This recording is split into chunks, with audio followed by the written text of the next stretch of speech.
आज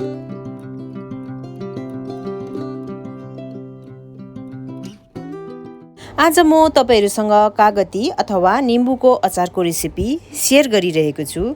न सुकाउनु पर्ने न उमाल्नु पर्ने सजिलोसँगले 10 मिनेटमा नै यो अचार बनाएर तपाईहरुले स्टोर गर्न सक्नुहुनेछ। एकदमै मिठो अचार, पाचकको पनि काम गर्ने। यदि यो रेसिपी तपाईहरुलाई मन परे तपाईहरुको साथी फ्यामिलीहरुसँग शेयर गरेर भिडियोलाई पनि लाइक गरिदिनुहोस्। अनि यदि मेरो च्यानलमा नयाँ हुनुहुन्छ भने प्लिज च्यानललाई पनि सब्स्क्राइब गरिदिनुहोस् है। नमस्ते, म छितेन तपाईहरुलाई स्वागत गर्छु मेरो च्यानलमा।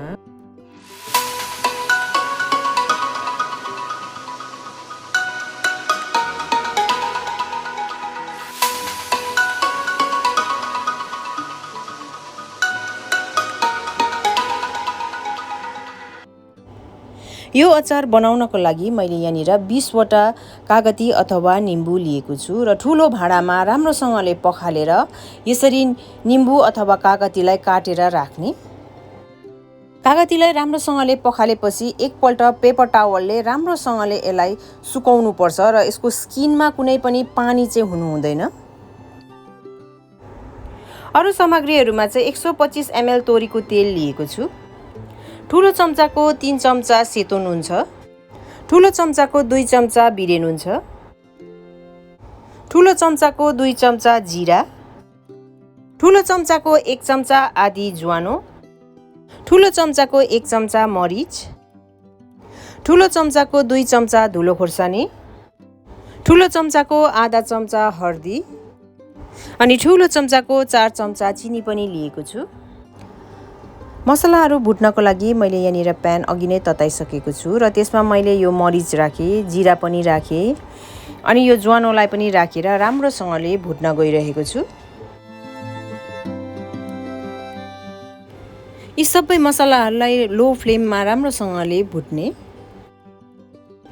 तपाईहरुले देख्नु हुँदैछ नि यहाँनिर मसलाको कलर निकै चेन्ज भइसकेको छ। अब यस्तो भइसकेपछि चाहिँ ग्यासलाई अफ गरेर मसलालाई सेलाउन दिउँ र यी मसलाहरुलाई सिलौटो अथवा ग्राइन्डर तपाईहरुलाई जेमा सजिलो लाग्छ त्यसमै राखेर राम्रोसँगले पिसिदिने।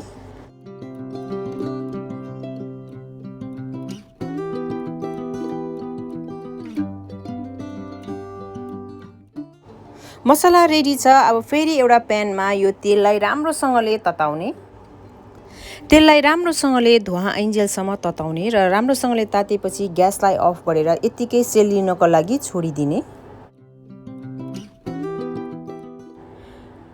मसला पनि रेडी भइसकेको छ र तेल पनि रेडी छ। अब अचार बनाउनपट्टि लाग्ने र यहाँनिर म यो कागती अथवा निम्बुमा चाहिँ सबैभन्दा पहिला यो नुनलाई राख्दैछु र बिरे नुनलाई पनि राखे। हर्दीलाई पनि राखिदिने।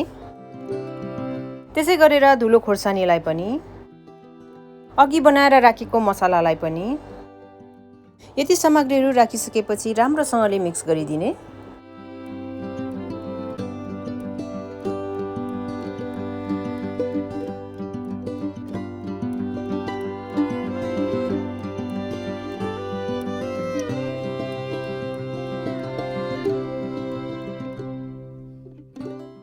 मसलाहरु राम्रोसँगले मिक्स भएपछि यसमा चिनी एड गर्ने।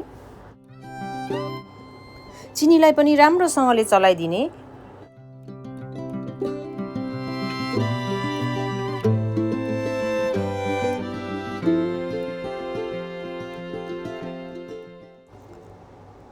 देख्नु हुँदैछ नि यहाँनिर भिडियोमा मसलाहरु मिक्स गर्दा गर्दै यो अचार एकदमै खौखौ लाग्दो बनिसकेको छ। तपाईहरुले यतिकै फ्रेश खान पनि सक्नुहुनेछ यो अचारलाई, अथवा तपाईहरुले यसलाई स्टोर गरेर 1 हप्ता बाद खानुभयो भने झनै मिठो हुनेछ। र अन्तमा चाहिँ अब म यो सेलेको तेललाई माथिबाट राख्दै छु।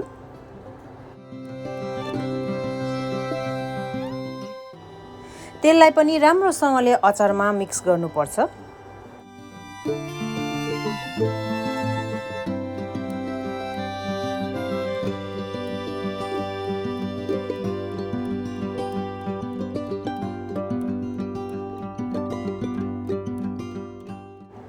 तेल राम्रोसँगले मिक्स भएपछि यो अचार स्टोर गर्नको लागि रेडी छ। मैले यो अचारलाई स्टोर गर्नको लागि चाहिँ बोतलको जार लिएको छु। कुनै पनि अचार होस्, तपाईहरूले बोतलको जारमा स्टोर गरेर राख्नुभयो भने लामो समयसम्म राख्न सक्नुहुनेछ।